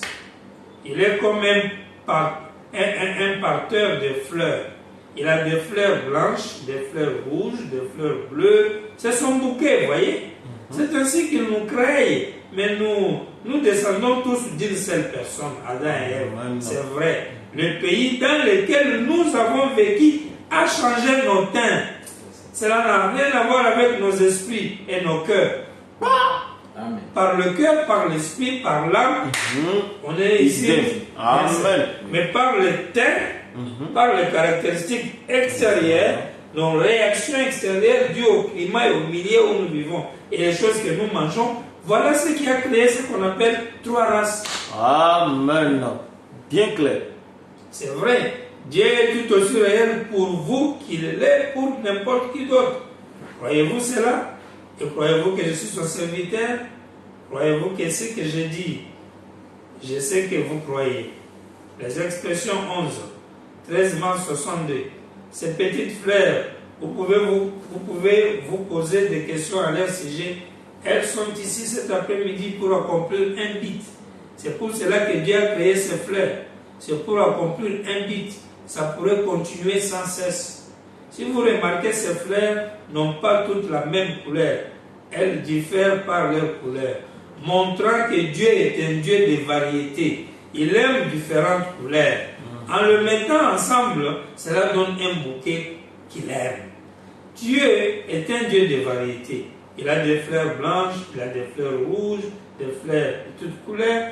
Et en le mettant ensemble, cela accomplit son but. Il a des grandes montagnes, des petites collines, des plaines, il a des déserts, il a des mers, il a des chênes, des palmiers. Toutes choses vont bien ensemble. Là où Dieu, le Dieu de toute la nature, peut vivre et apprécier ses créatures, pendant qu'il vit dans ses créatures et dans le temps lesquels accomplit son but. S'il se préoccupe assez de la ressusciter et de trouver une issue de secours pour elle, afin qu'elle serve encore dans le futur, combien plus ça préoccupe-t-il des gens sans distinction, des personnes, des races, des couleurs, des credos, de quoi que ce soit, qui peuvent demeurer ensemble dans l'unité de la présence de Dieu, dans ses bénédictions? Il y aura une résurrection un jour, tout aussi qu'il y a une résurrection pour la fleur. Nous le voyons tous, nous le croyons tous, nous savons tous que toutes ces choses sont des expressions. Elles témoignent, elles parlent, elles font connaître un sentiment que Dieu veut nous faire connaître. Dieu a des fleurs comme des humains, des couleurs. Je termine avec un paradoxe. 18 avril 64 soir, 75. Quand j'étais un petit garçon, mon père étant un contrebandier d'alcool, j'étais détesté. Tout le monde qui allait en ville, quand je me mettais à parler à quelqu'un, personne ne voulait avoir affaire à moi. Quand vous voyez venir quelqu'un d'autre à qui il pouvait parler, il s'éloignait et me quittait. Mais j'aimais toujours les gens. Quand j'étais petit garçon, je m'enfermais et je lisais mon livre d'histoire. Un jour, j'ai lu où je vis là où Abraham Lincoln est descendu d'un train à la Nouvelle-Orléans et on vendait aux enchères un grand esclave de couleur là-bas pour qu'on le croise avec des femmes plus robustes afin d'obtenir les meilleurs esclaves. Et Abraham Lincoln ôta son chapeau et ferma son poing. Il était aussi du Kentucky. Il a dit, c'est pas correct, c'est pas correct. Et j'ai dit, toujours que ce n'est pas correct. Dieu a créé les hommes, l'homme a fait des esclaves. Dieu nous donne notre couleur exactement comme il le fait avec les fleurs. Une fleur bleue, rouge, laissez-les tranquilles, ne les hybridez pas. Amen. Laissez-les tranquilles. Laissez-les telles qu'elles sont. Elles sont toutes des fleurs de Dieu. C'est son bouquet. Dieu a créé l'homme. et l'homme a fait des esclaves. Nous n'avons pas besoin d'être des esclaves. C'est comme je disais ce matin, Luther King est en train de conduire son peuple à une crucifixion. C'est du communisme, certainement. Si ces gens étaient des esclaves, alors je serais là à combattre pour eux. C'est vrai, mais ils ne sont pas des esclaves. C'est un débat au sujet des écoles qu'ils fréquentent ou pas. Je ne vais pas parler de cela. J'ai simplement pensé exprimer cela. Vous voyez, très bien remarqué. C'est simplement le diable, certainement. Nous sommes tous des êtres humains. Nous venons tous de Dieu. Dieu a fait sortir de toutes les nations d'un seul sang. Un homme de couleur peut me donner son sang par la transfusion. Son sang est exactement comme le mien. Le mien est simplement, je peux lui donner, qui suis-je pour discuter? Il est mon frère. Cependant, je ne crois pas dans le fait de se marier et de faire des mariages mixtes avec eux comme cela. Je ne crois pas qu'un blanc, qu'est-ce qu'une jeune et belle fille de couleur intelligente a épousé un blanc pour avoir des enfants milates? Qu'est-ce qu'une brave fille de couleur intelligente a à vouloir faire une telle chose? Je n'arrive pas à comprendre cela. Et qu'est-ce qu'une femme blanche a à vouloir épouser un homme de couleur pour avoir avec lui des enfants milates? Pourquoi ne restez-vous pas tel que Dieu vous a créé? Soyez satisfait de ce que vous avez. Vous voyez? Voilà au moins, là où on peut d'abord s'arrêter pour aujourd'hui sur ce que Frère Branham m'a dit à propos du mariage. Si vous voulez vous marier, 3 choses. La première, cherche ta théophanie. Tu dois te rappeler que ta théophanie est ta partie, ce qu'on appelle âme sœur. On ne cherche pas âme sœur dans les bars, on ne cherche pas âme sœur à l'école, on ne cherche pas âme sœur au travail, parmi les collègues, parmi ses collègues étudiants. On ne cherche pas âme sœur parmi les voisins. Âme sœur, on le cherche dans la parole. Pourquoi? Parce que Dieu, quand il révèle sa parole, il fait sortir et manifester toutes les théophanies qui étaient dans l'éternité. Ça occupe dans leur corps. Donc, ta théophanie va apparaître sur la terre sortant de la parole de Dieu. Voilà pourquoi Dieu vous exige de vous marier entre les croyants. Parce que ta théophanie est dans la parole.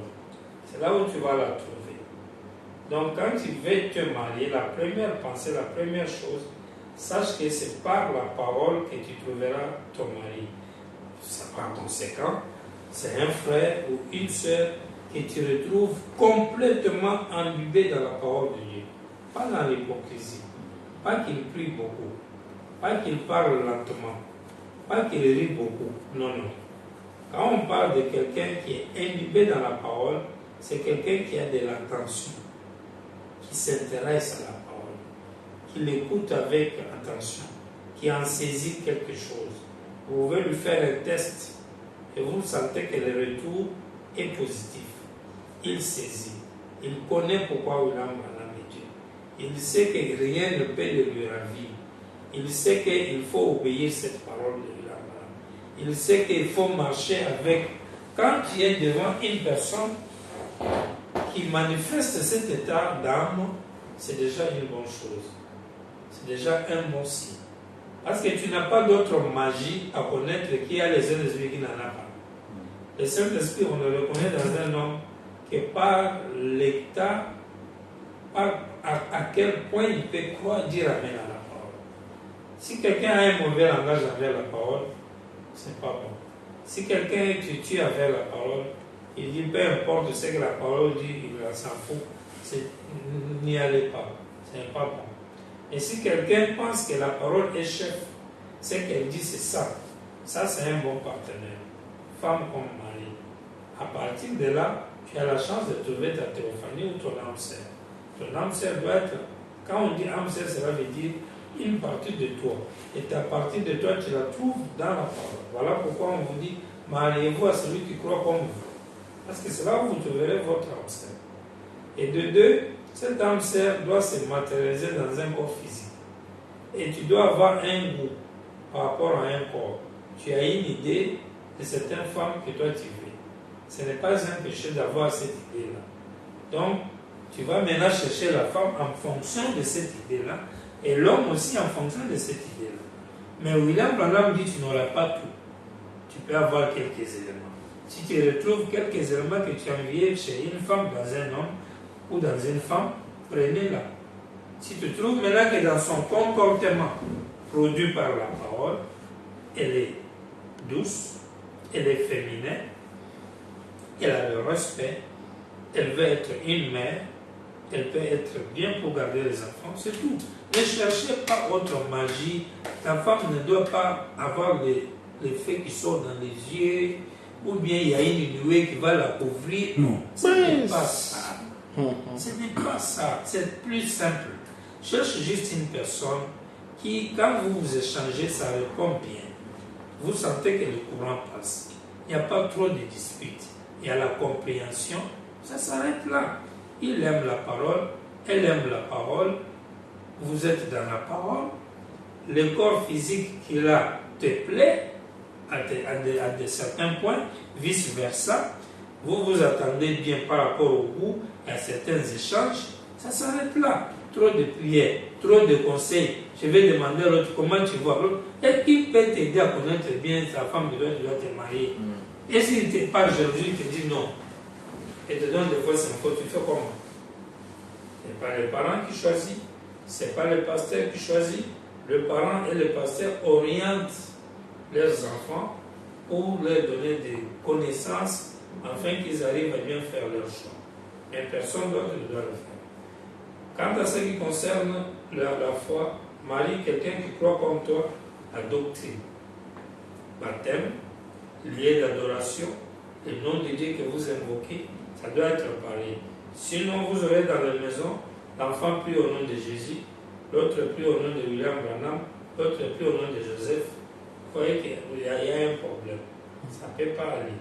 Vous devez avoir le même nom de Dieu, le même baptême, le même Dieu, vous voyez, et vous vous adorez de la même manière. Si l'autre adore à midi, l'autre la nuit, l'autre tourne le dos à l'est, à l'ouest, vous voyez, ça ne peut pas marcher. Madame dit que vous aurez des ennuis. Vous devez avoir la même foi. Vous devez être sous le même joug. Interracial, ne mariez pas une blanche, ni un blanc, et ainsi de suite. Ceux qui se sont mariés avant de croire la parole, ils viennent comme cela, tu es légère. Mais vous, vous êtes encore là, n'allez pas marier une personne dans cet état-là parce que vous allez vous retrouver dans une hybridation.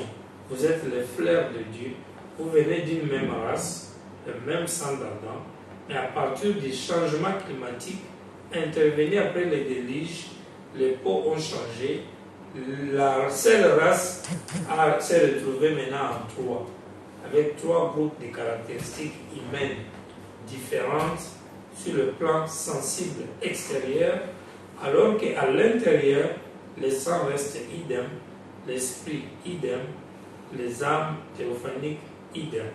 Sauf l'extérieur, ça nous a changé. L'environnement nous a changé. Et là, comme l'environnement nous a changé, nous sommes devenus le bouquet de fleurs de Dieu. Bleu, blanc, noir, tout ça. Alors il ne veut plus qu'on se mélange, il veut qu'on se garde comme ça, parce que Dieu est content de nous voir que nous sommes devenus ainsi. C'était sa manière de vouloir nous voir beaucoup. Il pouvait nous créer déjà noir, bleu, blanc, tout ça là depuis le début.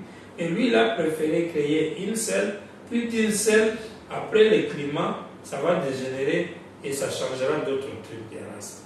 Un peu comme ce que Jacob avait fait pour avoir beaucoup de moutons chez son beau-père.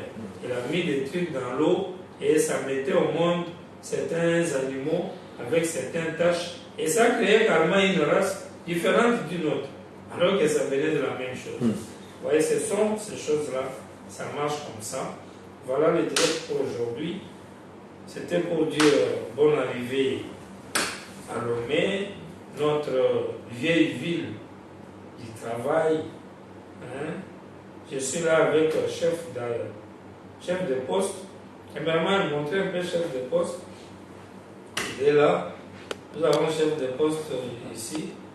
Il est l'adjoint des anciens qui est dans la démarche d'aider. Le chef de poste, on a mangé un poisson ici, couleur jaune. Je vais le manger encore tout à l'heure, puis prendre un peu les trucs. Et puis, pour dormir, se reposer. Et dimanche, nous serons ensemble avec le ramassis et les dénominations du 3e exode. Nous voulons montrer combien et qu'est-ce qui se passe là-bas. Et la suite des séries de réunions. Invitez-vous, suivez, abonnez-vous à nos chaînes, écrivez-nous pour tout contact et toute préoccupation. Merci, shalom. Que le Seigneur vous bénisse richement. Salut au caméraman, notre frère Jack et lui qui est là-bas derrière. Donc, grand shalom.